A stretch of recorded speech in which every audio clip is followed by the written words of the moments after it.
Saya mau berbicara berbeda dengan yang lain. Saya mau bertanya di awal, apakah upaya-upaya kita untuk bisa mempertahankan dan melanggengkan tradisi leluhur kita akan mandek dan berhenti di tengah jalan, sama seperti banyak upaya-upaya terdahulu? Mungkin saja bisa seperti itu, karena masalah utama terbesar kita itu sebenarnya bukan ada pada budayanya, tetapi ada pada inferioritas masyarakat kita terhadap identitas bangsa. Saya orang Bandung, pulang pergi dari Bandung ke Jakarta naik kereta bus. Di kereta bus itu ada menu makanan utama. Apa itu? Nasi goreng Bangkok.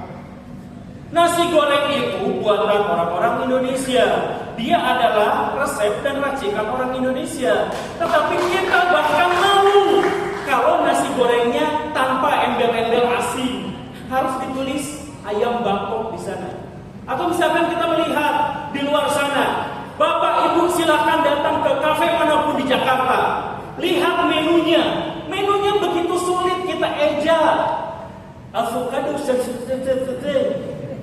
Di satu sisi kita selalu bangga, selalu bercerita makanan kita menang di festival internasional, rendang kita katanya paling enak di dunia, bawang goreng kita katanya paling enak di dunia, batagor kita jajanan paling populer dan paling enak di dunia. Tetapi ketika kita bikin kafe, kita bikin restoran, kita bikin apa-apa, kita tidak mengenal nama-nama itu dalam daftar menu.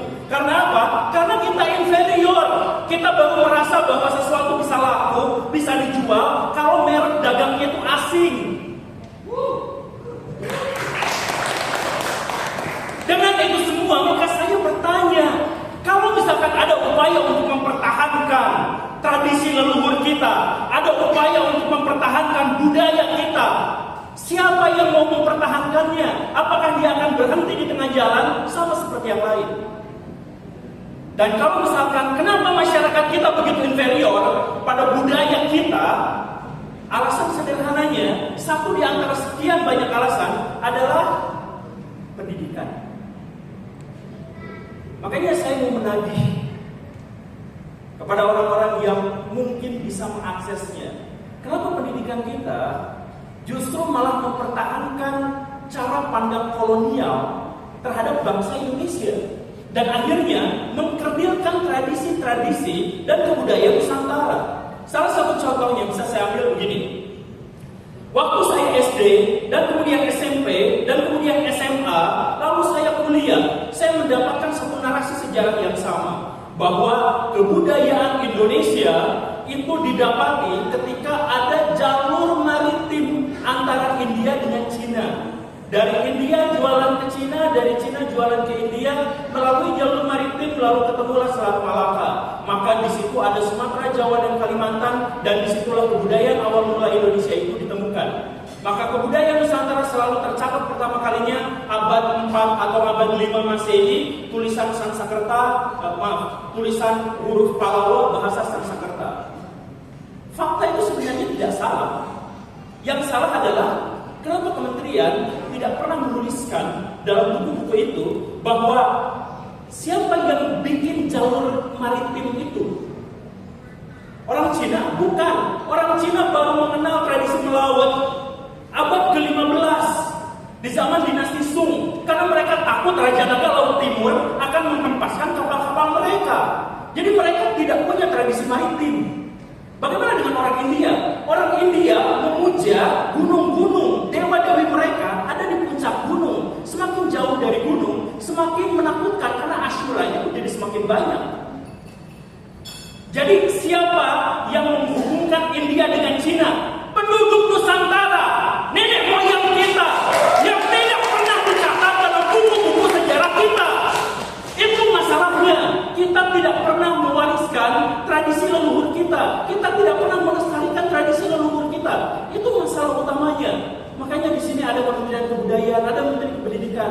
Katanya sedang menulis kembali sejarah. Saya tanyakan kembali, kenapa sejarah-sejarah kita selalu dilihat dalam kacamata Belanda?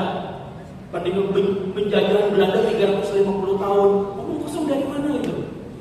Dari kitabnya orang Belanda.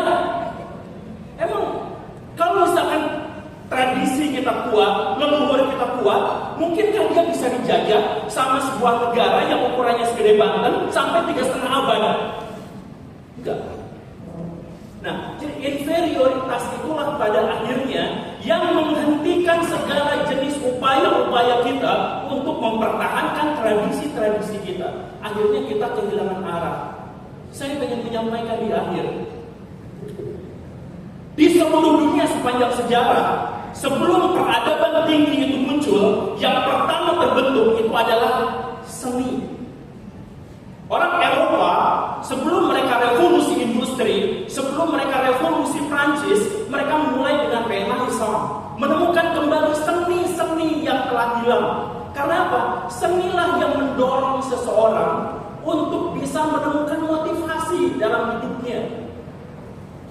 Lihat, cek semuanya. Nah, seni budaya, seni tarian, seni folklore di Indonesia udah hilang, dimakan oleh peradaban, kebudayaan-kebudayaan dan tawaran-tawaran dari asing.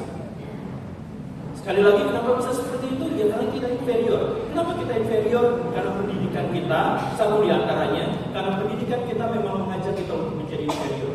Sekarang, mari kita lihat kacamata yang lain. Bisakah Amerika Serikat maju tanpa Indonesia? Amerika Serikat ditemukan oleh Christopher Columbus ketika dia berusaha mencari rempah-rempah yang dia kira India. Padahal sumber rempah-rempahnya bukan India yang dia maksud. India pun pada waktu itu yang mengekspor ke Eropa, itu belinya juga dari Nusantara. Coba kita cek misalkan bagaimana ceritanya Eropa bisa maju. Eropa bisa maju gara-gara pelabuhan Konstantinopel diblokade oleh orang Turki, sehingga keinginan mereka untuk mendapatkan rempah-rempah terhambat.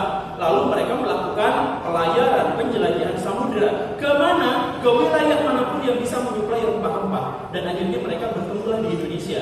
Yang Portugis muncul di Malaka, yang Spanyol munculnya di Ternate, di Tidore.